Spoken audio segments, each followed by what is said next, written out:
Sauf que je dis, tu peux pas nous faire ça, en fait. T'as failli le perdre, Alex. Alors, du coup, ça, c'était le samedi. Pour qu'il me dise ça, c'est qu'il y a un truc qui allait pas. Je lui dis, mais t'as une tête bizarre. Il était tout creusé, tout gris. On vit un cauchemar depuis des mois et des mois et des mois. On a 9 petits. Il m'a dit, maman, ça va pas. L'autre fou de proprio, il s'est pointé. Il a commencé à me dire que j'avais saccagé la maison, je sais pas quoi, alors que j'habite plus là-bas. Je comprends pas pourquoi il fait ça. Là, tout ça, moi, hier, j'étais à l'hôpital. Je leur ai montré toutes ces saloperies-là. Ils étaient outrés, ils m'ont dit, on n'a jamais vu ça. Alors moi, déjà, je suis algérienne de mon papa. Je suis tout sauf anti. J'ai de l'hébreu tatoué dans le cou. Qu'est-ce qui signifie ton tatouage? C'est les prénoms de mes enfants.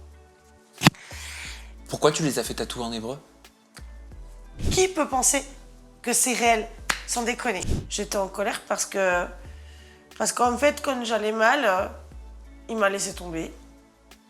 Et j'ai pas compris. Si moi j'ai toujours eu des problèmes avec tout le monde, dans ce cas-là, lui aussi, enfin, faut prendre les choses quand même dans leur entièreté, quoi. Lui aussi, il a eu des problèmes avec tout le monde, il y a eu des grosses polémiques, comme... Enfin...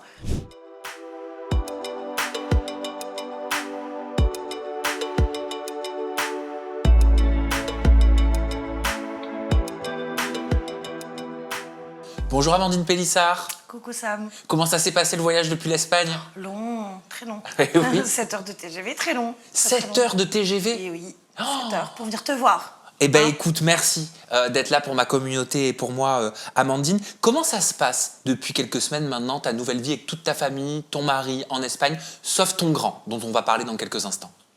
Très contrasté. Notre vie est très contrastée. Pourquoi? Parce que on est très heureux de notre nouvelle vie en Espagne. Vous kiffez? Ah oui, vraiment. Et là, d'être en France aujourd'hui, c'est fou, parce que j'ai un ressenti comme si je n'étais pas chez moi. Ah, tu te sens plus chez toi quand tu reviens ici? Je me sens plus chez moi, non. Qu'est-ce qui te C'est fait la première ça? fois que je reviens en France, hein, depuis 3 mois et demi. Je suis pas revenue. Alors, qu'est-ce que tu as ressenti en remettant les pieds en France? Un mal de ventre, en fait. C'est ça qui est fou, parce que j'aime mon pays, j'aime la France, j'aime les Français, j'aime ma communauté. Ça, c'est indéniable, mais en fait, on nous a fait tellement de mal tous ces derniers mois, cette dernière année même, on peut dire. Je pense que j'ai une angoisse permanente, tu vois. Qui te quitte pas? Qui me quitte pas. J'ai mal au ventre. C'est ce que je disais à ton assistant tout à l'heure. J'ai mal au ventre depuis que je passe à la frontière, en fait. Et en fait, mon chez-moi me manque. En Espagne? Ouais. Et est-ce que cette nouvelle vie en Espagne, elle t'a permis, avec ta famille, avec ton mari, de te sentir plus serein, plus à l'aise par rapport à toutes les péripéties et toutes les histoires dont on a déjà parlé ensemble? Alors au quotidien, ouais, on est vraiment mieux. Malheureusement, il nous arrive encore un drame. C'est qu'Alex a eu des gros problèmes de santé, donc qui nous ont causé des frais qui n'étaient absolument pas prévus. Moi, je voulais te parler de ton grand Léo, parce que quand on s'est quitté, ton fils, il n'avait pas été agressé. Non. Il y a une vidéo qui a circulé, oui, que j'ai découvert en préparant cette interview. Parce qu'en fait, ce qui s'est passé, c'est que Léo, initialement, il devait partir avec nous en Espagne. Parce que Léo, il a toujours vécu avec nous, le grand. Et en fait, grâce à ma communauté qui est incroyable, je lui ai trouvé un travail. Dans le sud?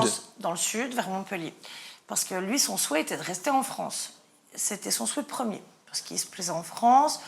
En gros, bon, c'est un gamin de 19 ans, ça le gonflait de devoir, on va dire, apprendre à pratiquer une langue couramment, etc., au quotidien, de chercher du travail dans un pays qui n'était pas sa langue maternelle, etc. Cette décision, elle n'a pas été trop dure pour toi en tant que maman?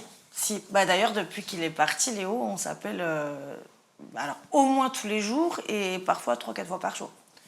Et d'ailleurs, ça nous a même rapprochés, mais très fortement. Et tu lui as trouvé un boulot dans quel domaine? Dans la boulangerie, restauration rapide, voilà. Il aime ce qu'il fait? Il adore.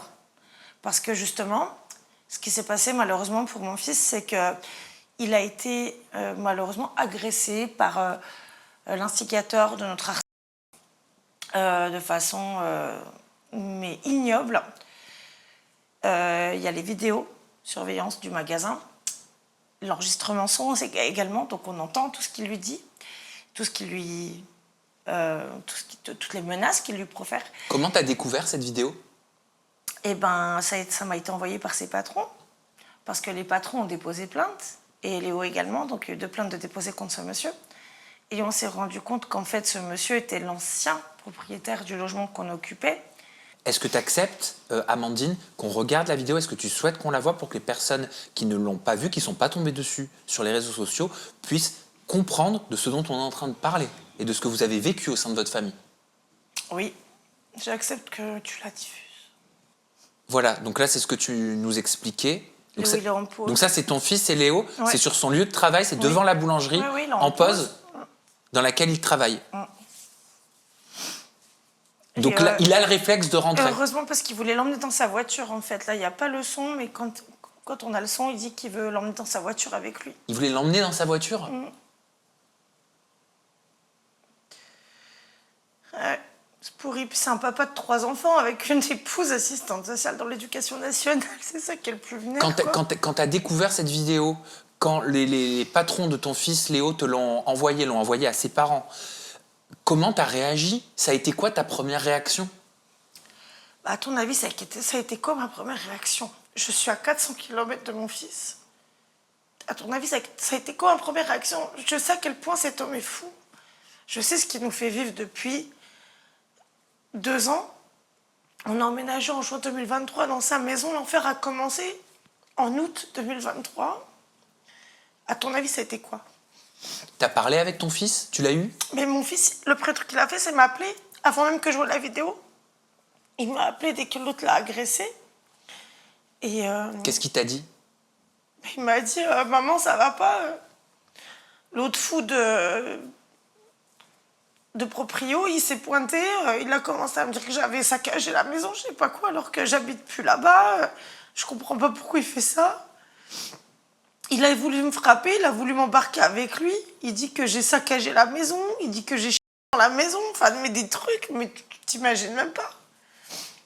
Et même ses collègues ont dit, mais attendez, Léo, comme ses parents, il a arrêté de vivre dans la maison en même temps, à 2 jours d'intervalle. On est parti le 21 juillet.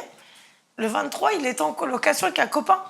Il a l'épreuve des allers-retours. Et de toute façon, Léo a posé plainte et les patrons de la boulangerie ont posé plainte Bien également. sûr, parce qu'ils ont une contre lui. responsabilité aussi. Les patrons? Bah oui, parce que ça s'est passé sur le lieu du travail. Ah oui, Donc oui, ils mais ont bon, raison les d'avoir patrons déposé sont plainte. tout à fait solidaires de Léo. Et surtout, ce monsieur, en fait, en faisant ça, parce que du coup, ça a été beaucoup diffusé, malheureusement, dans le mauvais sens du terme, il est très connu dans les agglomérations voisines et sur son lieu de travail et où on habitait. Et il est très connu dans le mauvais sens du terme parce que c'est quelqu'un de très problématique, qui est escroc, qui usurpe, qui falsifie des documents, qui, par ses relations, arrive à obtenir des documents officiels, qui ensuite modifie pour qu'on puisse porter atteinte à des gens. Ce monsieur nous persécute, mais nous persécute, nous a escroqués, nous a volés, nous diffame depuis des mois et des mois. Je sais, ça fait des mois que ça dure. Est-ce que là, avec en plus cette agression, le niveau de peur de ta famille, de toi, il a monté d'un cran? Complètement. Mais tu dois te dire, mais c'est quoi la suite? Ça a monté d'un cran dans le sens où Léo, il est venu, parce que alors, Léo, après ça, il a commencé à avoir il travaillait et il a eu 3 jours de repos, du coup, derrière, donc il est venu en Espagne à la maison. Et il était dans un état tel que tous les matins, il vomissait. Oui, il était choqué. Je pense que oui, il était en état de choc. Et moi, j'étais très inquiète pour mon fils, c'est mon bébé. Hein. Même s'il a beau faire presque 2 mètres, c'est mon bébé. Et il est venu en Espagne chez nous. Et quand il est arrivé, en fait, il avait peur de revenir en France. Donc, j'ai dû appeler sa responsable, qui est une copine à moi. C'est grâce à elle, en fait, que je vais trouver son travail. C'est une abonnée, au départ, en fait. Et je lui ai dit, écoute, Léo, ça va pas. Il nous a fait une crise de panique assez virulente. Il voulait pas remonter, il avait peur. Il était en panique, il était toujours en colocation avec son copain, enfin son pote. Et lui, donc vu qu'il n'y a pas le son, on n'entend pas, mais il lui dit, je sais où t'habites, machin. Je vais t'envoyer des gens et tout. Donc Léo est en panique. Donc il voulait plus revenir en France. Ben, je comprends. Est-ce que la police a réagi? Alors les plaintes ont été posées. Léo est allé poser plainte. Sa responsable a emmené déposer plainte. Ses patrons ont déposé plainte. Par contre, je ne sais encore pas si le mis en cause a été convoqué. Parce qu'on sait que ce mis en cause a des relations dans la gendarmerie qui est responsable de l'agglomération, qui est Montarno. J'en ai rien à faire de le dire. Mais oui, c'est ça. Est-ce qu'il a été entendu? Est-ce qu'il a été convoqué? Est-ce qu'il a été en garde à vue? Est-ce qu'il a été auditionné? On ne sait pas, parce que moi, pour avoir posté une image d'un courrier qu'il a volé dans ma boîte aux lettres, qu'il a rempli à ma place, où il a usurpé mon identité, j'ai été mise en garde à vue. Et en plus, il y a des éléments tangibles, il y a une vidéo. Oui, mais on sait aussi que ce monsieur a des relations avec la gendarmerie, pour la simple et bonne raison qu'il s'en vante, déjà. Il dit que les gendarmes le soutiennent. Et au-delà de ça, il a été poster un relevé d'infraction, un historique d'infraction de mon mari, depuis sa majorité. Des infractions pénales, voilà, parce que mon mari, c'est pas un ange, mais qu'il a quand même falsifié. Et donc mon avocate, maître Laetitia Avia, peut le confirmer, nous a bien confirmé que ce document ne peut être fourni que par une personne qui a pouvoir en fait. Oui. Donc que ce soit en gendarmerie ou en police nationale. Et nous à Montarno, là-bas, on dépendait de la gendarmerie de Gignac. Et moi, quand j'ai été jetée en garde à vue pour le document que j'ai posté, pour justifier que je n'étais pas une menteuse, pour me justifier en fait, prouvant que ce monsieur avait volé ce papier, montrant que l'écriture n'était pas la mienne et la signature n'était pas la mienne, qu'il avait volé un papier, qu'il a falsifié et usurpé, on m'a dit qu'on me foutait en garde à vue, mais comme une malpropre. Tu peux demander à mon mari comment j'ai été jetée comme une... Et dès le lendemain, j'ai été mise en garde à vue un vendredi. Le lendemain matin, le samedi 9h, l'individu, donc le mis en cause, là, l'ancien propriétaire, a osé me faire un TikTok en disant la truie, parce que c'est comme ça qu'il m'appelle, la truie, avec l'image, l'emoji cochon, a été jeté en garde à vue hier.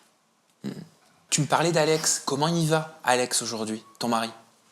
Eh bien, Alex, il nous a fait très peur parce que, bon, il a fait 2 phlébites. La première, il y a 3 ans, la dernière, il y a 2 ans. Et il aurait dû se faire opérer de la jambe parce que donc il avait une veine, tu sais, un peu bouchée.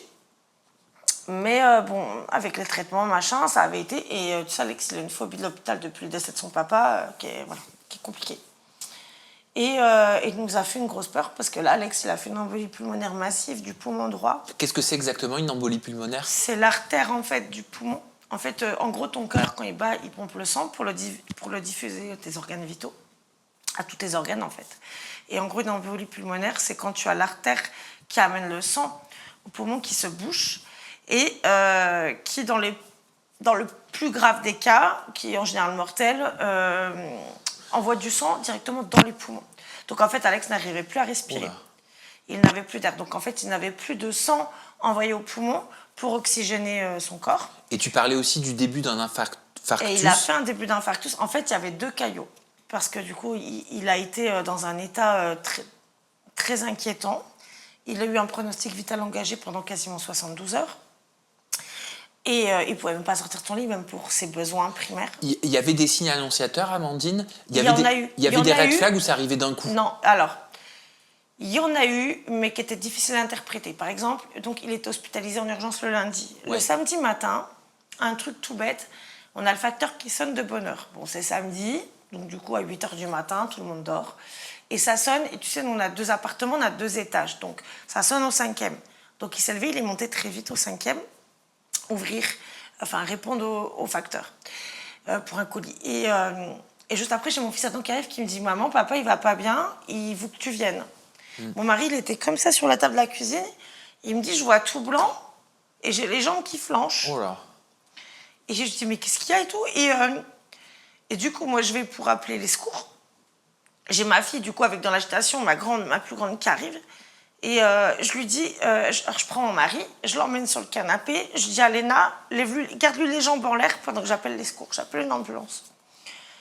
Et en fait, après, il revient, lui, il me dit, non, ça va, appelle pas et tout. Et il me dit, non, ça va, je vais pas aller à l'hôpital. Je dis, mais si. Je dis, si, t'as un truc qui va pas. Il me dit, non, c'est rien. Et j'étais toujours en attente, moi, pendant ce temps-là. Parce que le numéro en Catalogne, bref, c'est comme en France, t'as de l'attente, c'est comme le 15, c'est l'équivalent du 15, c'est le 061, c'est pareil. Et Et du coup, après ça, j'en parle à une de mes amies qui est soignante, qui travaille en hôpital et qui est soignante, qui vit dans le sud de l'Espagne. Et je lui dis les symptômes de mon mari. Elle me dit, je pense que c'est une baisse de tension hypostatique. Tu sais, comme quand tu te lèves, ça nous est tous arrivé. Tu te lèves trop vite, t'as la tête qui tourne. Voilà. Et t'as besoin de t'asseoir. Voilà, et il a eu un voile devant les yeux, machin. Mais sauf qu'Alex, le problème, c'est qu'il mentait sur tous ses symptômes. Il a menti pendant des mois. C'est qu'en fait, il était tout le temps essoufflé. Dès qu'il allait genre au pain, à 100 mètres de la maison avec la poussette, il était essoufflé. Il n'arrivait pas à reprendre son souffle, il fallait qu'il s'arrête. Et ça, il te le disait pas? Non. Bah non, parce qu'il a une phobie. Il a une phobie de l'hôpital depuis le décès de son père. Sauf que je dis, tu peux pas nous faire ça, en fait. T'as failli le perdre, Alex? Alors, du coup, ça, c'était le samedi. Le dimanche, c'est là à peu près. Bon, le dimanche, on n'a rien fait de spécial. Je crois qu'on a juste été à la plage, au parc, devant chez nous, avec les enfants. Et le lendemain, le lundi, mon mari, il avait une tête grise. Je trouvais ça bizarre parce qu'il avait un thé. Quand t'es malade, t'as le teint blanc, t'es pâle, ça, comme tout le monde, tu vois. Mes enfants qui sont malades, on n'est pas loin, tu vois. Oui, voilà, puis on te dit t'as mauvaise mine. Voilà. Mais là, il était pas mauvaise mine, il était gris. T'as vu qu'il y avait quelque chose qui allait Mais pas? oui, il était bizarre. Tu l'appelles le SAMU? Alors justement, j'arrêtais pas de dire, mais ça va, ça va. Il me disait, oui, ça va, mais oui, arrête de saouler. Même limite, il m'envoyait. Puis en début d'après-midi, il me dit, non, en fait, je crois qu'il faut aller à l'hôpital. Pour qu'il me dise ça. Pour qu'il me dise ça, c'est qu'il y a un truc qui allait pas. Je lui dis, mais t'as une tête bizarre. Il était tout creusé, tout gris. Tu l'as pas reconnu? Tu l'as accompagné à l'hôpital? Bien sûr, je suis restée avec lui jusqu'au bout. T'as le diagnostic des médecins tout de suite? Pas tout de suite. En fait, on arrive, donc on est mis, tu sais, c'est comme en France, au triage, en gros. Et après, ils lui font déjà la prise de constante. Les constantes étaient pas dramatiques. Et après, ils lui font un électrocardiogramme. Et ils lui posent un cathéter et ils lui font une prise de sang. Et là, les résultats sont dramatiques. Parce que tellement on m'a attaqué en disant qu'on commentait, j'ai même posté ces résultats. Tous les gens qui soient soignants ou qu'ils aient été patients, qui aient eu des problèmes de santé similaires, on dit, mais là, avec les résultats qu'il avait, il passait pas la nuit. Il avait une embolie pulmonaire massive au niveau du poumon droit et il y avait un caillot qui bouchait l'alimentation donc pulmonaire et un autre caillot qui était à l'entrée du cœur au niveau du ventricule cardiaque. Ça, les médecins, ils te l'ont dit rapidement? C'est au bout de combien de temps que t'apprends ça? Dans la nuit, parce qu'on arrivait l'après-midi, on a eu les résultats dans la nuit. Déjà rapidement avec l'électrocardiogramme, ils m'ont dit il y a un problème, on le garde. Donc il a eu plusieurs examens, il a eu imagerie scanner, il a fait scanner ou IRM, je sais plus, non, scanner. Qu'est-ce que t'as dit aux enfants pendant ce temps? Mais que papa, il était malade et qu'il se soignait. Qu'est-ce que tu voulais que je dise? J'ai prévenu les écoles que du coup, ils n'iraient pas à l'école et que je ne savais pas combien de temps. Très vite après, dans la nuit, alors moi, je suis rentrée à la maison. Après m'occuper des enfants, je suis retournée après pendant la nuit vers lui. Je suis repartie à la maison et quand je suis rentrée à la maison, en fait, quand je suis repartie, ils m'ont dit qu'ils le transféraient en UCI, qui est une unité en gros de soins intensifs, mais très, très grave en fait. En gros, en France, tu as les soins intensifs et l'AREA, mais en Espagne, tu as plusieurs niveaux de soins intensifs. Donc il a été mis en UCI, ce qui est la dernière alternative avant la réanimation. Et qu'en gros, ils attendaient de voir ce qui se passait dans les 24 heures à venir. Il n'avait même pas le droit de sortir de son lit, ne serait-ce que pour faire ses besoins.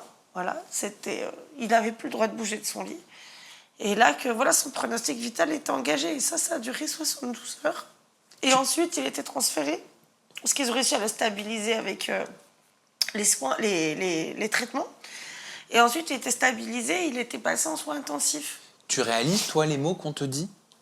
Ah ouais, je réalise et je les comprends pas, quoi. Parce qu'en fait, il y a tellement de personnes qui sont investies dans notre destruction, dans la destruction de notre famille. Et d'ailleurs, c'est le cardiologue qui m'a demandé ça. Parce que moi, je pensais que ça venait que de sa phlébite. Il avait une phlébite à la jambe droite. Je pensais que ça venait que de la jambe, là, qui était, de la veine qui était bouchée. Il dit non, il n'y a pas que ça, parce que... Enfin bon, ils ont tout fait. Doppler cardiaque, électrocardiogramme, imagerie pulmonaire, imagerie cardiaque. Enfin, ils ont tout fait. Et il m'a dit, est-ce qu'il subit du stress ces derniers temps? Mais c'est un euphémisme, tu m'étonnes qu'on subit du stress. Et c'est vrai qu'Alex, lui, verbalise pas comme moi. C'est vrai. Il n'est pas comme moi, il garde tout. Oui, et pourtant ça fait des mois que ça dure. Puis presque un an qu'on est détruit par ce monsieur, tous ces gens qui sont poursuivis en justice et encore maintenant, ils sont encore pas condamnés, ils sont encore pas convoqués. Et il est temps que ce soit fait. Et ils me disent qu'il subit du stress. Je dis, bah, bien sûr qu'il subit du stress. On vit un cauchemar depuis des mois et des mois et des mois. On a 9 petits. Heureusement, Léo venait en plus, quelques jours après, heureusement. Parce que... C'était horrible, franchement. Tous les jours, j'emmenais 3 enfants par 3, tu sais, le voir et tout. Tu t'es sentie soutenue? Par qui? Par qui? À part une amie. Une vraie amie qui est même ma sœur. Qui vit en Espagne, c'est une Française qui vit en Espagne. Par elle, non. Non. Encore pire, même. Je me suis sentie rejetée. C'est au bout de combien de temps d'hospitalisation qu'il peut rentrer à la maison? 1 semaine. Moi, je me souviens d'une vidéo que tu as postée justement parce que tu étais contente de le partager, ça peut se comprendre. On va la regarder, c'était le retour d'Alex à la maison. Et les enfants le savaient pas en plus. Toutouille, elle vient voir. Toutouille, il est choqué, il s'y attendait pas, Toutouille. Bon, ma bébé, donne des ta papa. Donne des ta papa. Allez. Ça a été un soulagement, là j'imagine pour tout le monde. Alors, un soulagement, oui, à moitié. Enfin, déjà, surtout pour les gosses, tu vois. Parce qu'en plus, je le savais depuis... alors, on l'a su. Parce qu'eux, au départ, ils ne comptaient pas le lâcher de suite. Ils lui ont refait des examens le matin même. Ils ont dit qu'il pouvait sortir, mais là, et du coup, il a un suivi en ambulatoire, un suivi en externe à l'hôpital. Et il a une chirurgie à venir, là, quand même. Ah, il va être Importante. opéré? Ah oui, il va être opéré. Ah oui, oui, oui. D'ailleurs, ma fille m'a dit que l'hôpital avait appelé aujourd'hui sur mon téléphone espagnol. Oui, oui. Et du coup, je l'ai pas dit aux enfants parce qu'on l'a su à genre 11h midi, enfin en fin de matinée. Il arrive et donc il est sorti au début d'après-midi. Alors qu'en plus, j'ai prévu d'aller le voir, lui ramener des vêtements, tout ça. Et ouais, c'est un soulagement quand même. Mais on sait que c'est pas fini, quoi. Il a un traitement, il a des soins en externe. Donc ça, c'est au niveau de l'hôpital, et des soins ambulatoires. Donc ça, c'est à domicile, enfin, en centre de santé. Et non, il n'est pas du tout sorti d'affaire. Il a complètement arrêté de fumer. De toute façon, ils lui ont dit, hein, le tabac, c'est fini. Et du moment où il est hospitalisé, c'était terminé. Et d'ailleurs, le jour où il est hospitalisé, le fameux jour où il était tout gris, il m'a avoué un truc. Bah, quand Léo était là, genre 3 jours après, il nous a dit que ce jour-là, dès qu'il levait la tête, en fait, il voyait un rond lumineux au-dessus de sa tête, qui bougeait pas, qui était stagnant, dès qu'il levait les yeux, en fait. Et c'est ça qui lui a fait me dire, emmène-moi à l'hôpital. Oui. Parce que Alex, je peux te dire que pour qu'il aille voir un médecin qui aille à l'hôpital, c'est que vraiment... Parce que tu vois, il me mentait sur ses symptômes, sur la gravité des symptômes. Et dès qu'il levait les yeux au plafond, au lieu de voir un plafond noir ou un plafond blanc, il voyait un rond lumineux. À quel moment, Amandine, une fois qu'il est rentré à la maison, Alexandre, tu décides d'ouvrir un pot commun, une cagnotte, pour pouvoir subvenir aux besoins, aux frais médicaux? C'est ce que t'expliques, hein. Alors, je décide d'ouvrir cette cagnotte, qui n'est vraiment pas de gaieté de cœur, parce que déjà, moi, j'ai toujours, en 5 ans de réseaux sociaux, j'ai toujours partagé des cagnottes pour des causes importantes, j'ai toujours relayé des cagnottes pour des causes importantes, j'ai toujours partagé, j'ai participé, j'ai envoyé de l'argent à des gens, j'ai fait des drives de courses à des mamans, à des périodes où voilà, ça allait un peu mieux financièrement. Et en fait, là, je fais cette cagnotte parce que j'apprends, une fois que j'ai le protocole de suivi d'Alex, après l'hospitalisation, que tout n'est pas pris en charge par sa carte européenne, parce qu'Alex n'a encore pas son NIE. Le NIE, c'est le numéro d'identification pour les étrangers en Espagne, en gros. Et en fait, du coup, de ce fait-là, tu n'as pas accès à la sécurité sociale catalane. Et la carte européenne, en gros, prend en charge que les soins primaires. vitaux. Parce que ça, c'est ce qui t'est reproché sur les réseaux sociaux. Il y en a qui disent pourquoi ouvrir une cagnotte alors que les frais médicaux en Espagne sont pris en charge Non. grâce à cette fameuse carte dont tu nous parles, alors, européenne, les l'assurance soins, maladie. les soins d'urgence, oui. Mais là, tout ce qui est les soins de suite, donc les soins de suite, une fois qu'il est sorti du CI, puisqu'il n'a pas été en UCI pendant une semaine, il était en UCI pendant 3 jours. Les soins de suite, les soins ambulatoires et les soins externes ne sont pas pris en charge. Il faut la sécurité sociale catalane. C'est pourquoi on est encore en attente. Parce qu'en fait, le NIE, une fois que tu as le rendez-vous au Mossos d'Esquadra, Oui. c'est la gendarmerie en gros, c'est là-bas que tu remplis ce document. Tu l'as relativement rapidement. Mais ce qui est long à voir, c'est le rendez-vous. C'est pas l'obtention forcément du numéro, c'est le rendez-vous. Et au-delà de ça, comme Alex a des soins de santé très importants, il a un traitement qui coûte cher, il a des soins ambulatoires et des soins externes qui coûtent cher, eh bien, il y a un formulaire qui s'appelle le formulaire S1 qui peut lui être accordé, donc par le biais d'une assistante sociale, donc dans un centre sanitaire et social, vers lequel, en fait, le centre de santé nous a reconduit après un rendez-vous pour qu'on l'obtienne. Donc ça, c'est une commission, c'est une fois par mois, machin. Mais en attendant, tous les soins depuis la sortie du CI, donc à partir du moment où il est parti en soins intensifs classiques, les soins externes et soins ambulatoires vont nous être facturés.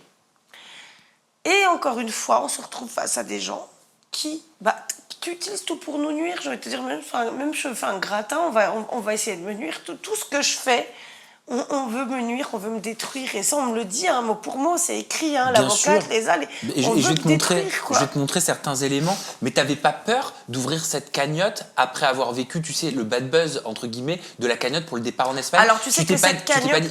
Ils vont me tomber dessus. Non, mais tu sais que cette cagnotte-là, qui date de l'hiver dernier, donc c'était au moment où j'étais en dépression, je crois qu'on en avait déjà parlé. Je me souviens. Donc j'allais vraiment pas bien. Cette cagnotte-là a été annulée et les gens ont été tous remboursés. Exact, ça tu me l'avais expliqué. Mais c'était pas un choix de ma part, puisqu'en fait c'était des gens qui souhaitaient contribuer à nous aider parce que on vivait déjà un cauchemar, on commençait déjà à vivre un enfer de la part de ces gens-là, tu vois. Tu t'en rappelles. Et en fait, bien sûr que je savais qu'ils allaient encore nous détruire, mais ils font que ça. C'est des faux comptes, c'est des diffamations tous les jours, c'est des falsifications de documents, c'est des usurpations d'identité. Là, d'ailleurs, tu vois, l'hôpital de Mataró a aujourd'hui appelé sur mon téléphone espagnol. J'étais là, en train d'arriver en France quand je l'ai su. Comme quoi, donc, ils avaient établi des investigations et qu'ils allaient se retourner contre les personnes qui avaient diffusé toutes ces malfaçons, voilà. Toutes ces usurpations et ces falsifications. Moi, j'ai reçu ça. Attends, ça s'est déchiré entre-temps. Ouais. On fait comme si on n'avait pas vu. Oui. Moi, j'ai reçu ça avec même, et tu vas le découvrir, des messages où on m'envoie, mais tu as dû le voir aussi sur, tu les connais, sur les réseaux sociaux, comme des discussions qui seraient des discussions avec l'hôpital, et toi, tu m'expliques que c'est complètement falsifié. Moi, la question que je me suis posée, et je te la pose aussi, c'est comment même des personnes qui ne font pas partie de ta famille pourraient se retrouver avec ce qui serait des conversations officielles d'un hôpital alors qu'il y a le secret médical. Alors, je te les montre. Hein. Justement. Oui, non, mais je les connais. Je les connais, ça. Tu les connais ? Je les ai tous vus sur les réseaux, on les a envoyés, t'inquiète. Et d'ailleurs, c'est d'ailleurs ça que j'ai envoyé, que j'ai ramené à l'hôpital hier quand j'étais au téléphone. J'ai passé 2 heures hier à l'hôpital. Toutes ces cochonneries-là, toutes ces horreurs, il faut savoir que ce monsieur est quelqu'un, comme je te l'ai dit tout à l'heure, qui est un ancien fonctionnaire d'État, mais je ne sais pas dans quelle profession, puisqu'il ne nous l'a jamais dit. Son épouse est une assistante sociale. Il faut savoir qu'ils ont déjà fait ça avec la sécurité sociale, pas la sécurité sociale, pardon, les allocations familiales, la CAF, oui, de l'Hérault. Ils ont usurpé, falsifié un document officiel. Et ils l'ont même remis à un tribunal. Son avocate l'a remis à un tribunal alors que c'était un document faux et falsifié. Là, tout ça, moi hier j'étais à l'hôpital, je leur ai montré toutes ces saloperies-là. Ils étaient outrés, ils m'ont dit on n'a jamais vu ça. Et comme je leur ai expliqué qu'il avait déjà fait ça en France, et il le fait tout le temps, que ce soit ça, que ce soit des messages, des emails, des relevés d'infraction, tout ce que tu veux. Est-ce que tu veux que je te lise le message qui accompagnait Est-ce que tu veux que je te lise le message qui accompagnait ces éléments ? Ça, en tout cas, ça, tout le monde l'a vu. Moi, je l'ai vu aussi. En tout cas, ça, j'en ai connaissance. Le mail que j'ai reçu. Ah oui, vas-y. Alors, il y a une semaine, elle a créé une cagnotte pour les soins de son mari Alexandre qui a été hospitalisé pour une phlébite et une embolie pulmonaire modérée. Comme à son Pas habitude, modéré, massif sur le poumon droit. comme à son habitude, elle a exagéré les faits, qu'il était entre la vie et la mort, Ah non. que son pronostic Pas du vital tout. était engagé, qu'il avait même un début d'infarctus. Oui. Tout ça était évidemment faux, Non. car elle a elle-même publié le compte-rendu en espagnol et je maîtrise la langue parfaitement. Elle te Mon Dieu. reproche de demander entre 6 000 et 10 000 euros pour couvrir des frais Non, médicaux. j'ai mis un objectif de 6 000 euros. Oui, j'ai vu. Parce que le centre de santé ne savait pas trop le chiffrer, justement, par rapport à toute l'ampleur des soins qu'il va devoir recevoir et que, justement, eux, ils estiment que ça va coûter entre 6 et 10 000 euros.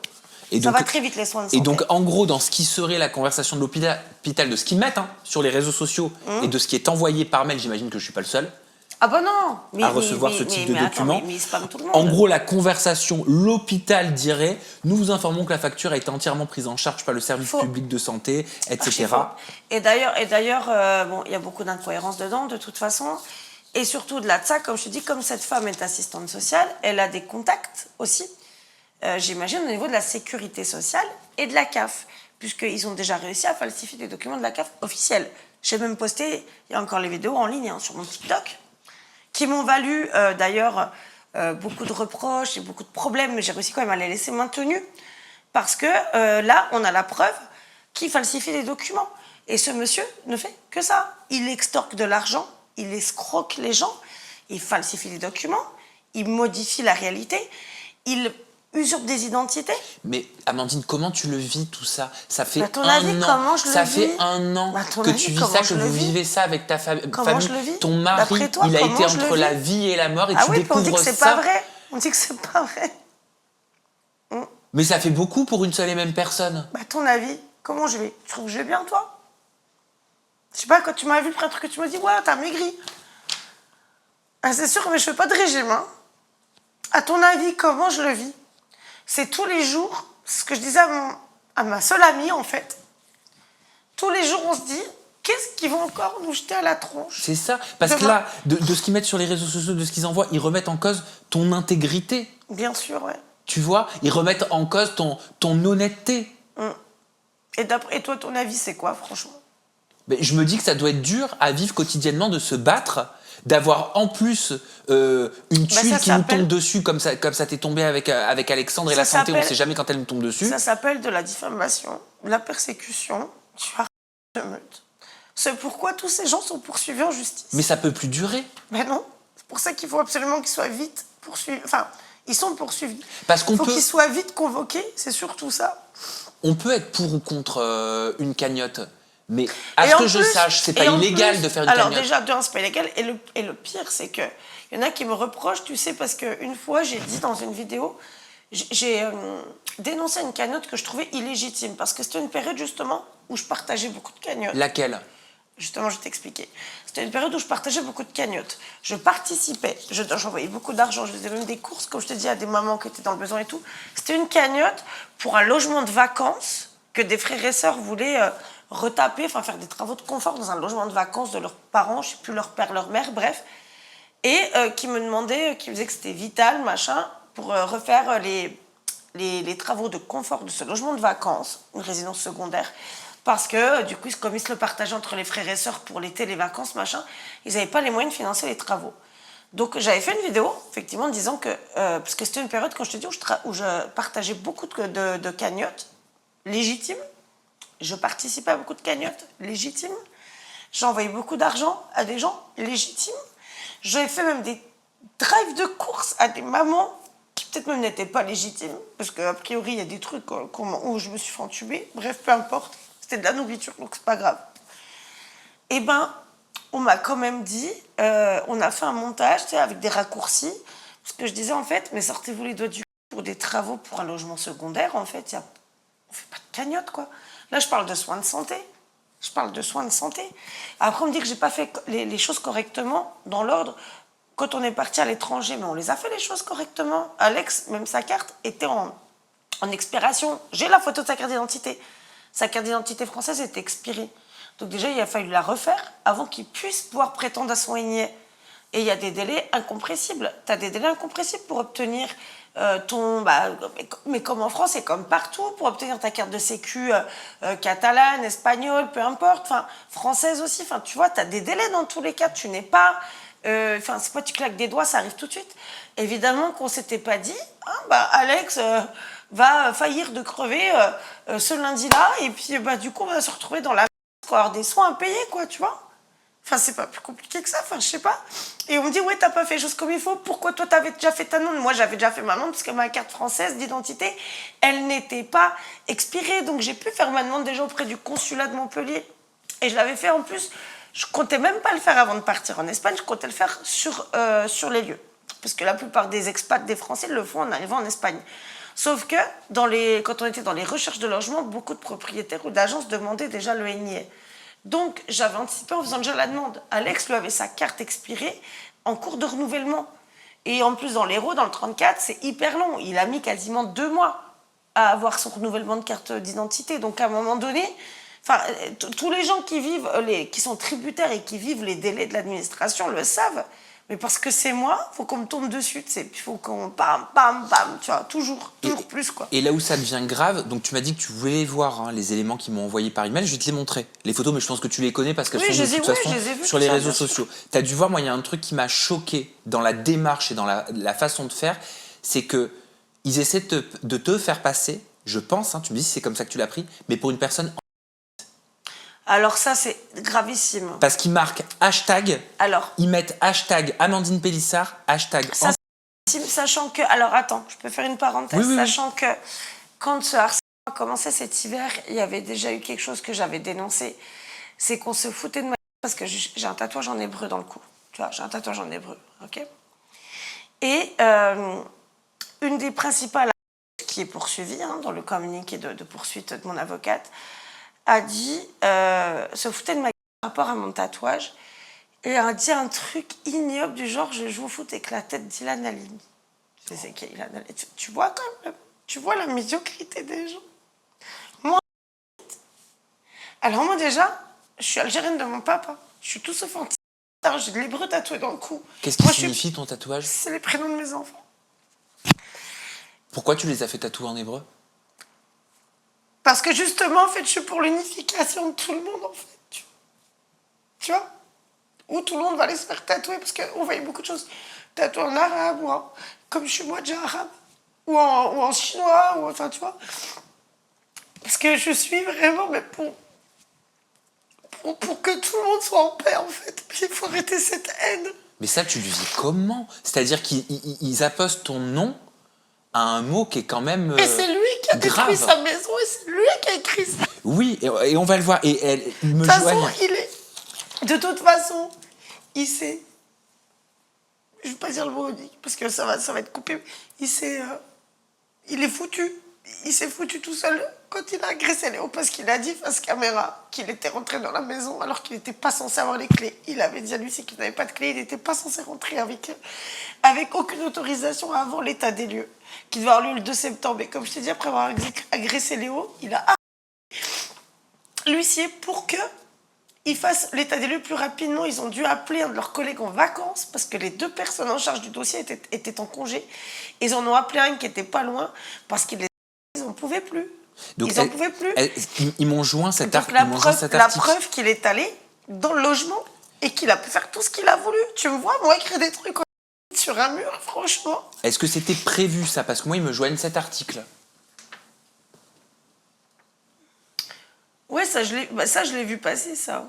Oui, ça, je l'ai vu parce qu'il a... En fait, ce monsieur, il est en quête de comment te dire, de fame depuis le début. Tu sais, quand on l'a rencontré, il nous disait ouais, comment faire pour percer sur les réseaux, pour ci, pour ça. Et je sais que depuis qu'on a des problèmes avec lui, il contacte et beaucoup de médias. Parce qu'il y a des médias, évidemment, que je connais, qui me connaissent, qui me le disent. Et qui ne veulent pas lui répondre parce qu'ils voient bien qu'il y a des choses très problématiques avec ce monsieur. Donc, il a pu faire une interview à un truc de presse régional et il a osé dire ça parce que c'est écrit ça sur les murs. Mais je pense que les gens un peu de discernement vont bien se douter que c'est pas moi qui ai écrit ça. C'est pas moi, c'est pas mon mari, c'est pas mon fils. Le jour où on a quitté la maison, il y avait un déménageur avec nous. C'est lui qui a fermé la porte, on est parti avant lui parce qu'on partait en train. Et lui, il est parti en camion après avec mon fils aîné Léo et ma fille Léna. Parce qu'on est parti une partie en train, en TGV, en Espagne. Et lui, il est parti avec le camion de déménagement, avec Léo et Léna. Léo, le lendemain, il était parti. Ses collègues sont même venus acheter un lit, le lit de mes enfants, que j'avais revendu, parce qu'on n'avait pas la place de le prendre, donc on avait racheté un lit sur place en arrivant. Ils sont venus l'acheter, enfin, ils peuvent témoigner qu'il n'y avait rien du tout dans la maison. La maison, elle était nickel. Alors, oui, j'ai laissé des meubles. Mais ça, j'ai envie de te dire que c'était de bonne guerre, et puis je l'ai complètement assumé. Pourquoi? Parce que ce monsieur, le départ des problèmes, c'était quoi? C'était qu'il voulait prétendre que c'était un logement meublé. Et ça, à notre insu. Il nous a mis dans le fait accompli. Oui, je me c'est souviens. pas, voilà, c'est pas un logement meublé, c'est un logement vide. Donc, ce qui lui faisait avoir droit à 2 mois de caution. Et puis, il a pris des photos de mes meubles en disant que c'était les siens. Ça veut dire qu'il est rentré chez moi en mon absence. C'est ça qui a été posté sur les réseaux sociaux. Oui, et donc, ouais, on a laissé des meubles, par contre, parfaitement rangés, etc. Et il y avait 2 coffres dehors, de jardin. Il a tout pris, carrément. Tu vois, la photo de la piscine qu'il a pris avec plein de déchets dedans. Mais je te propose qu'on les passe en revue. On va regarder la série de photos qui est postée sur les réseaux sociaux, qui m'a été aussi envoyée par mail, et j'imagine que je ne suis pas le seul. Comme ça, tu peux justement avoir l'opportunité d'y répondre. On commence avec ce premier post où il y a écrit « Ce n'est pas la première fois qu'il fuit ainsi un logement ». Dans un autre post, on voit écrit au mur « Bienvenue au proprio des lieux ». Ensuite, c'est une sorte de mise en garde, hein, que la nouvelle propriétaire sache à qui elle a affaire. Mais j'ai même vu qu'ils cherchaient à savoir qui étaient nos propriétaires. En Espagne? Oui, ils cherchaient même carrément quand on est emménagé. En moins de 48 heures, ils avaient cherché notre adresse, où on habitait, et ils cherchaient à tout prix à contacter nos propriétaires. Mais c'est de la persécution. Ces gens nous persécutent. Quand je te dis, j'allais chez mon médecin, ils cherchaient qui mon médecin, ils ont harcelé mon médecin, ils harcèlent les gens avec qui je travaille pour que j'ai plus de travail. Je n'ai même pas posté que je venais en France là, parce qu'ils ont dit qu'ils allaient m'attendre. C'est des menaces de mort tout le temps, qu'on va me faire une injection létale, qu'on va me faire passer par-dessus un pare-choc. C'est un enfer. On vit un enfer. Qui peut penser que c'est réel, sans déconner? Tu parlais de la piscine. Il diffuse aussi des photos de la piscine, notamment une dans laquelle on verrait ce qui serait l'état de la piscine avec des, des affaires dedans. Jeté c'est les ce qu'ils coffres. écrivent. Voilà, mais il a jeté les coffres qui étaient restés intacts. Et comme j'ai dit, comme je l'ai dit, ce monsieur disait que c'était un logement meublé, donc on lui a laissé des meubles. Par contre, ça là, tout ça, non. Non, ça c'était pas comme ça. Il y a un autre post dans lequel ils disent... La piscine était parfaite, était vidée, nettoyée. On a même fait la story le jour où Alex l'a fait. Il y a le déménageur qui nous a déménagé en Espagne. On n'a pas déménagé par l'opération de Saint-Esprit, hein, qui peut le confirmer aussi. En parlant de l'Espagne, il poste ça se une voit, photo. regarde qu'il a tout jeté, qu'il a tout pété. Et il ça se voit. marque convoi exceptionnel prochainement en Espagne. Et enfin, la dernière photo, on y voit des crottes de chiens avec marqué des cadeaux comme ça. Non, mais voilà, elle en a fait partout, avec l'emoji dont tu parlais. Voilà, bah toujours. Et il y a encore, allez, 3-4 jours de ça, il m'a renvoyé des messages sur mon téléphone privé français, sur mon numéro WhatsApp, en disant « Salut la truie », en m'envoyant une vidéo d'un ancien ami, bref, je dirai pas le nom parce que je ne veux pas en parler, où il se fout de ma gueule, en fait, en gros, parce que je ne lui parle plus. Et ce mec, en fait, il est dans la persécution, le harcèlement en permanence, dans la diffamation en permanence. Et comme je te dis, c'est tous les jours, tu te couches, tu ne sais pas quelle bombe il va te faire péter à la gueule le lendemain, avec quoi il va encore user pour te faire du mal. C'est un enfer. Mais quand je te dis un enfer, le mot est faible. C'est qu'il te fait perdre, il veut te faire perdre ton travail. Il veut, comme ils me disent... Mais tu as perdu une collab importante, je crois. Ah oui, mais bien sûr. Une collab avec qui, enfin une marque avec qui tu as travaillé pendant longtemps. Une marque l'année dernière. C'est pas une marque que tu avais contribué à lancer? Ah si, que j'ai lancé. Une marque, d'ailleurs, hein, j'ai encore les échanges, hein, où voilà, elle me remercie tout le temps, parce que voilà, c'est moi qui l'ai lancé sur les réseaux. C'est 4 ans, hein, de bons et loyaux services. Puis là, ça fait des mois où, alors en fait, au début, ils envoyaient des messages en disant... donc, alors que je dis « il », au pluriel, c'est l'instigateur, lui, son épouse, et leurs acolytes. Là, le groupuscule. Le groupuscule, là, qu'ils ont créé, et qui se sont décuplés un peu comme des consanguins, si tu veux, au travers de plein de faux comptes, tu vois, enfin, pas de faux comptes, j'aime pas dire faux comptes, plein de comptes dissimulés, sous de fausses identités, etc., pour pouvoir avoir plus de masse, en fait, au niveau du Donc au départ, ils disaient à cette marque, oui, vous travaillez avec Madame Pélissard, il ne faut pas, ça va causer du tort à votre marque, vous allez perdre des clients, Après, il y avait d'autres messages de personnes qui se faisaient passer pour des clients en disant oui, moi j'étais cliente chez vous, mais vu que Madame Pélissard poste pour vous, moi je vais plus commander chez vous, machin. Et après, comme en fait, elles continuent à me faire travailler, ils sont devenus très agressifs en disant bon alors maintenant, c'est soit tu arrêtes de travailler avec elles, soit on va détruire ta marque. On va laisser des faux avis, c'est ce qu'ils ont fait. Sur Trustpilot, sur Google, on va tout faire pour te détruire ton business. Ils ont arrêté de travailler avec toi. Et ils ont arrêté. Là, il n'y a pas longtemps. Ça t'a fait perdre beaucoup d'argent? Je ne sais pas trop chiffrer parce que tu sais, c'est aléatoire dans notre métier. Et voilà. Mais ça Mais t'a fait perdre un gros contrat, quoi. Ça m'a fait perdre quand même un contrat de travail important. Je suis maman de 9 enfants, je nourris mes 9 enfants. T'arrives à travailler aujourd'hui? J'arrive à travailler. Heureusement, c'est qu'aujourd'hui, on travaille avec beaucoup de personnes étrangères. Donc, en gros, les entreprises étrangères un petit peu plus massives, ils ont du mal à les contacter. Mais c'est pas la première fois qu'ils ont fait ça auprès de marques françaises. Enfin, c'est ce que mon avocate a relevé. Ce qu'on veut, c'est de voir à terre. Donc, tant que tu ne seras pas à terre, on continuera. Voilà. C'est leur mot. J'ai le souvenir d'une photo, Amandine, que tu avais postée sur les réseaux sociaux et je vais te lire la légende qui allait avec. Voilà, c'est cette photo. Avec Jérém Star, et tu avais écrit à l'époque, on est en mai 2024, un ami comme lui ou rien, on s'engueule, on n'est pas d'accord, mais qu'est-ce qu'on s'aime. Je parle de crise de couple car un ami comme lui est tout autant légitime. Cette vie nouvelle, 4 ans m'a apporté bien des tracas, mais m'a aussi apporté des belles rencontres. Peu, certes, mais très précieuses. Je vous aime, mes vies. Je voulais tout simplement savoir comment vous en étiez arrivé, comment vous êtes passé de ça alors que vous étiez cul et chemise, vous étiez complice, vous étiez soudés. Et je sais même pas en fait comment on en est arrivé là. Je pense à un enchaînement d'incompréhension. Bon, je suis pas toujours facile à vivre hein, non plus. C'est clair que je suis très chiante, lui aussi. J'ai toujours été tellement sincère en fait en amitié que tu vois. Je pense que lui aussi. Hein. Et c'est juste, je pense, une succession d'incompréhensions. Mais c'est quoi, c'est un manque de communication? Je pense manque de communication, mauvaise communication. Comment t'en es arrivé, Amandine? En fait, on a chacun nos problèmes. Et tu sais, des fois, quand tu t'enfermes dans tes problèmes, moi, j'allais très mal. Et sans doute que ça m'a rendu, pas très facile non plus au niveau des rapports humains. Voilà, il dit que t'étais toxique dans leur relation amicale. Ça, c'est très méchant parce que c'est fou, quoi. Et c'est très injuste, surtout. Mais comment toi t'en es arrivé à dire publiquement sur les réseaux sociaux que les sommes que certains se sont fait sur ta gueule, elles étaient énormes, parce que t'étais la porte de son appartement? Alors, c'est peut-être pas malin d'avoir dit ça, je le reconnais. Il faut savoir aussi reconnaître ses torts, c'est pas malin. J'étais en colère parce que oui, en fait, quand tu mets fin à une amitié sincère, en tout cas que tu penses sincère et que tu te dis que, oui, d'une façon ou d'une autre, forcément, il a gagné de l'argent, oui, sur des vidéos, mais c'était son travail, c'est logique, tout comme toi, c'est le tien. Enfin, il n'y a rien de... Puis c'était donnant-donnant, enfin, vous y trouviez, j'imagine, chacun votre compte. Oui, enfin, après, moi, j'ai jamais été rémunérée, j'ai jamais demandé à l'être. Et oui, non, c'était pas malin de ma part de dire ça c'est sûr. J'étais en colère parce qu'en fait, quand j'allais mal, il m'a laissé tomber. Et j'ai pas compris. Et puis, du coup, j'étais en colère. Je crois qu'on peut tous être en colère, en fait. C'est humain, même si c'est pas bien. Est-ce que tu lui as dit? Est-ce que tu en as parlé avec lui à ce moment-là? Est-ce que tu lui as dit que tu avais de la peine? Oui, je lui ai dit que j'avais de la peine, ouais. Mais lui, après, il était braqué, donc...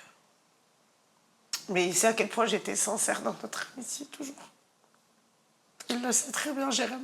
Regarde et je te pose ma question juste après. Encore une fois, les bien-pensants par rapport aux personnes à qui j'ai fait allusion. Pas mieux placé que quiconque pour savoir quels échanges j'ai avec lui. Enfin, j'ai eu. Et là, le fait est qu'effectivement, ça ne roule pas. C'est tout. Et oui, par exemple, sa nouvelle copine, enfin, il a une amie là qui refréquente, qui ne fréquentait plus, que je ne connais absolument pas d'ailleurs, ni d'Annie d'Adam.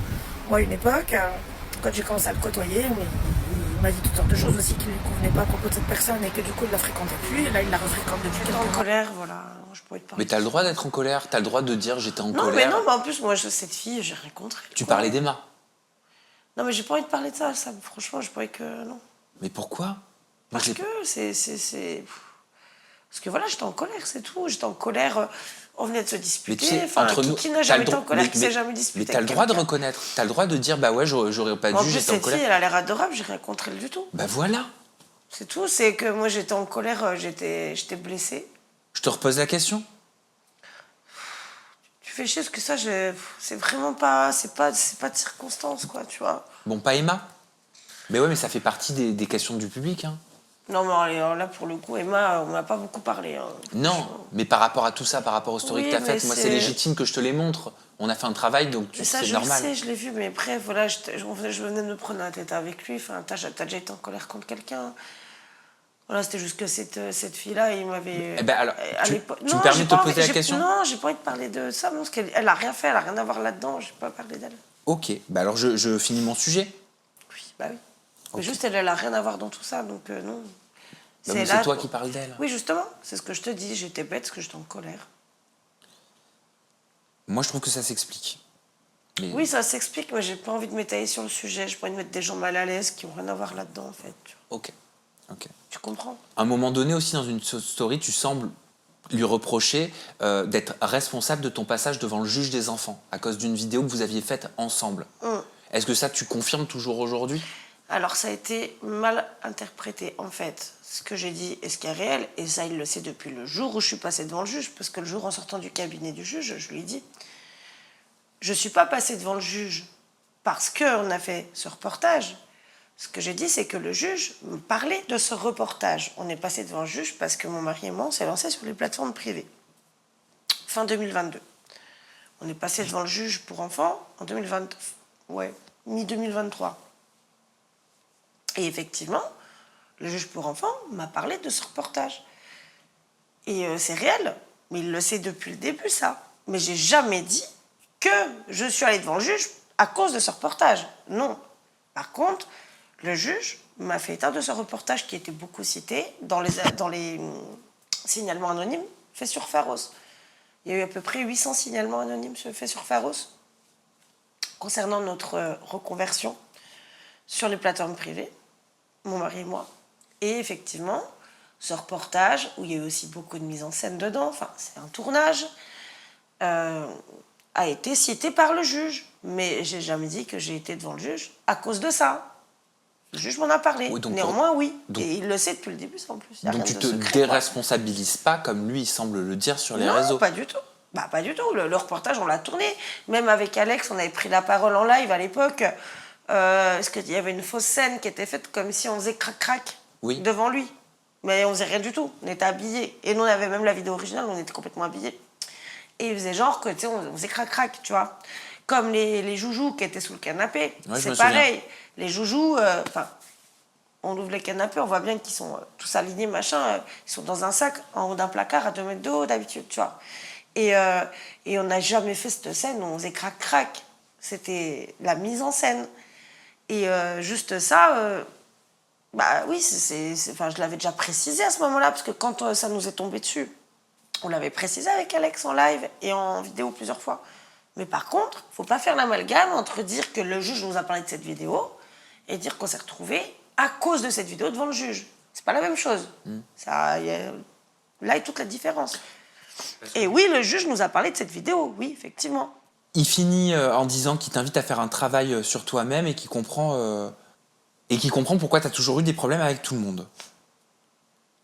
Bah, si moi j'ai toujours eu des problèmes avec tout le monde, dans ce cas-là, lui aussi, enfin, il faut prendre les choses quand même dans leur entièreté, quoi.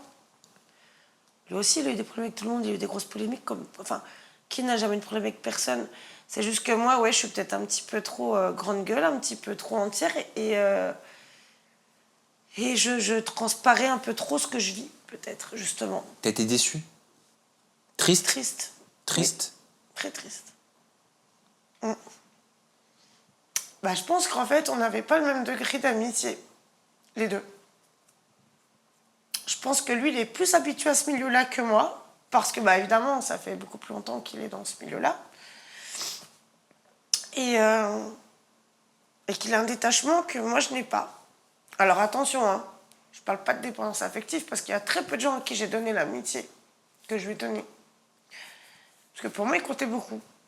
Mais voilà. Ça apprend et puis ça rend un peu plus hermétique aussi. Puis ça apprend aussi à faire attention, à être pas trop entière avec autrui, quoi. Parce que t'as pas forcément t'as pas forcément ce que tu attends d'avoir en face. Je dis pas qu'il a pas été sincère avec moi. Je pense que il était sincère, mais on était sans doute. Je pense que le curseur était pas au même. On n'était pas sur sur la même tangente en fait. Il finit avec des mots quand même réconfortants. Il dit c'est quelqu'un à qui je ne veux aucun mal et j'espère sincèrement que son mari va aller mieux. Oui, enfin oui, bah c'est des mots de bienséance quoi. Voilà. C'est comme dire cordialement quoi. Mais je lui en veux absolument pas. Et moi, par contre, c'est sincère, je lui souhaite tout le bonheur du monde. L'amitié, ça peut être de l'amour? Une forme d'amour? Non, c'est pas pareil. C'est pas le même sentiment. Tu peux aimer très fort en amitié, mais c'est pas de l'amour. Tu l'aimais très fort en amitié? Ah oui. Bah, c'était mon frère, hein, pour moi. Aujourd'hui, tu l'aimes encore très fort, Ah malgré oui. la déception? Ce sera toujours quelqu'un que j'estime beaucoup. Si demain il m'appelle, il y a un truc qui va pas très grave. Enfin, je serai là, bien sûr. Tu pourrais, Je n'oublie pas. Je n'oublie pas. tu pourrais discuter, tu pourrais enterrer la hache de guerre, tu pourrais essayer Oui, mais en fait, de c'est mettre ce qui surtout- vous c'est est, surtout ce que je qui vous est comprends pas. arrivé derrière pour avancer. C'est surtout que je comprends pas comment on en est arrivé là. Et bah pourquoi vous parlez pas? Bah, à un moment donné, pour parler, il faut être deux. T'as essayé? J'ai essayé. Voilà. Il répond pas. Qu'est-ce que je te dis? Je sais pas. J'insiste pas, je vais pas forcer. Qu'est-ce que tu veux faire?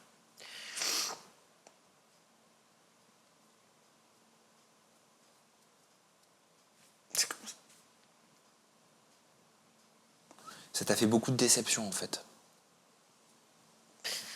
Ouais, parce qu'en fait, là où certains disent ah, elle a des problèmes avec tout le monde, mais non, mais je tombe toujours en fait.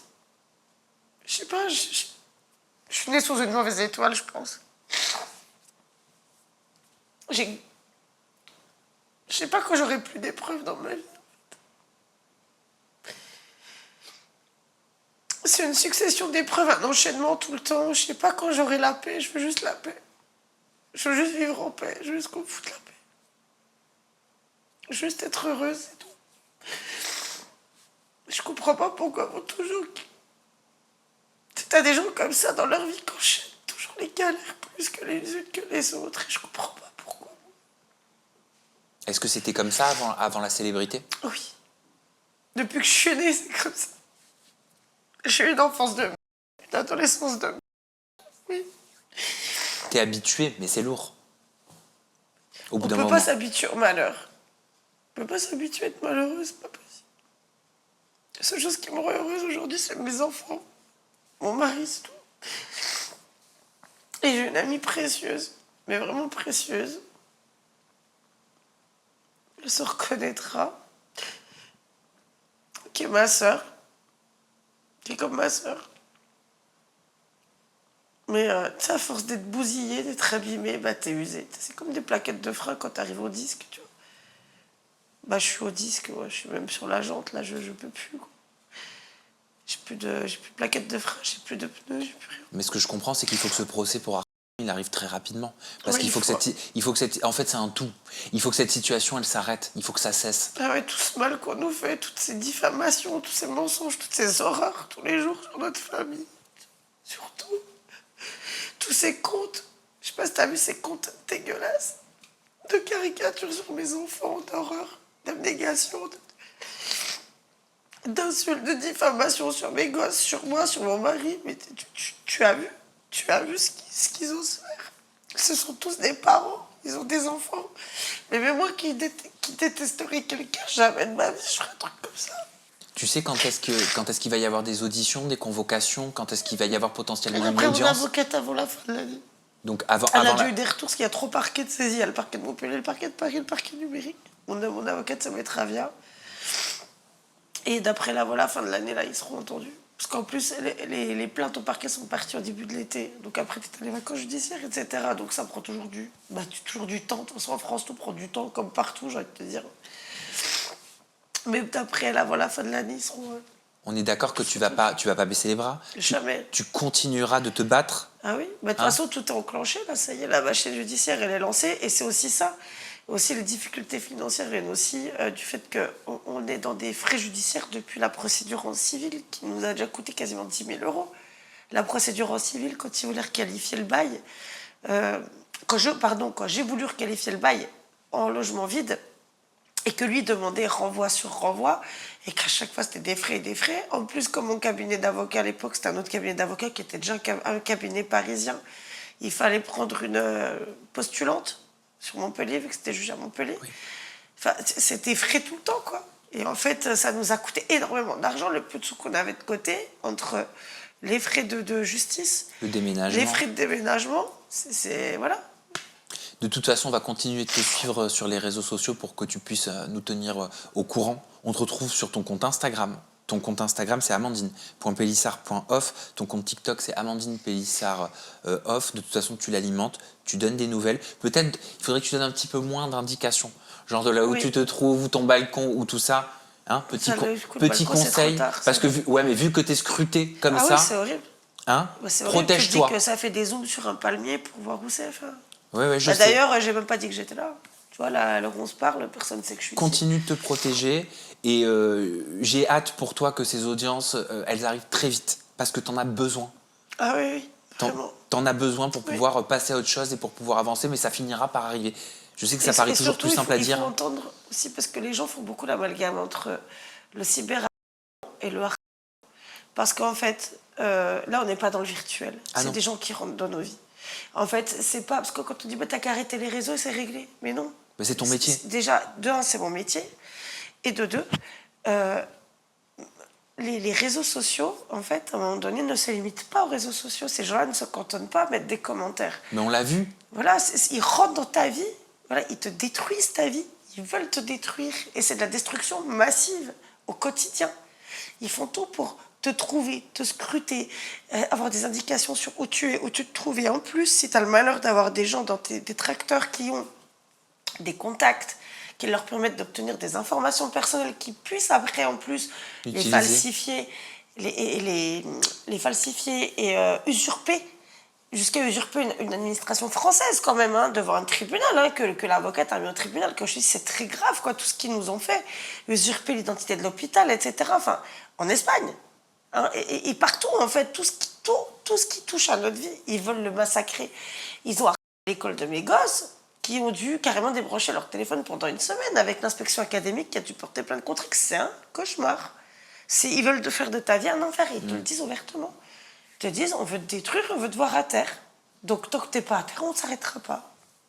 En tout cas, merci Amandine pour cette interview. Tu sais que je serai là pour les projets à venir. Courage, tu vas en avoir besoin, mais tu finiras par voir le bout de tout ça. Merci à vous d'avoir regardé avec attention.